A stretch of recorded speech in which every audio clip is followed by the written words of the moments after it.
Well, with so many big problems facing our world right now, sometimes it's the smallest acts of kindness that mean the most. In tonight's Bay Area Proud, Garvin Thomas shares just such a story from the peninsula. It involves one small stuffed animal and one big-hearted man. At the Kaiser Permanente San Mateo medical offices, there is a place for belongings that have become separated from their owners. You can find it in a bottom drawer in a back office.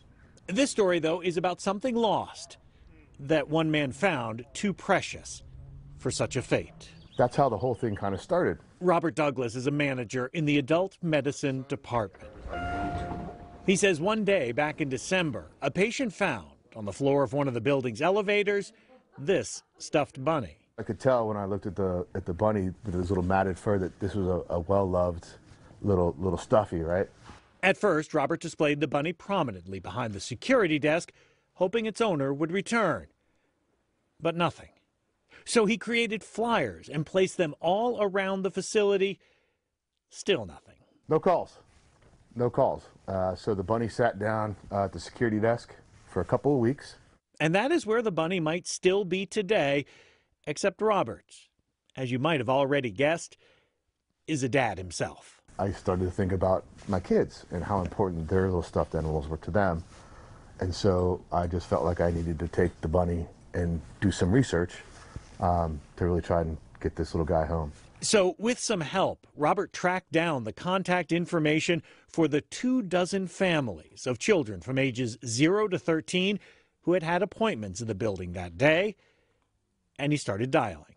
There were strange phone calls, right? Because it's like, you know, this is Robert from Kaiser Permanente in San Mateo.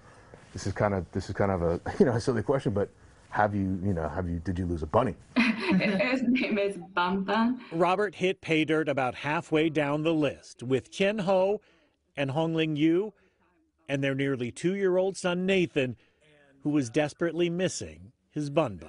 That night and the following nights, he just kept looking around. Just felt like, where's my friend? Nathan's parents shared pictures of the long-lost friends' reunion with Robert. And you see him holding his bunny, kissing the back of his head. I lost it. I literally started to cry, shut my office door, and I was like, this is like one of the best moments of my life.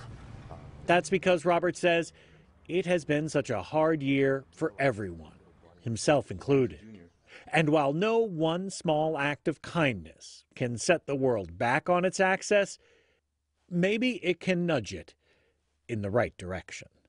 Garvin Thomas, NBC Bay Area News.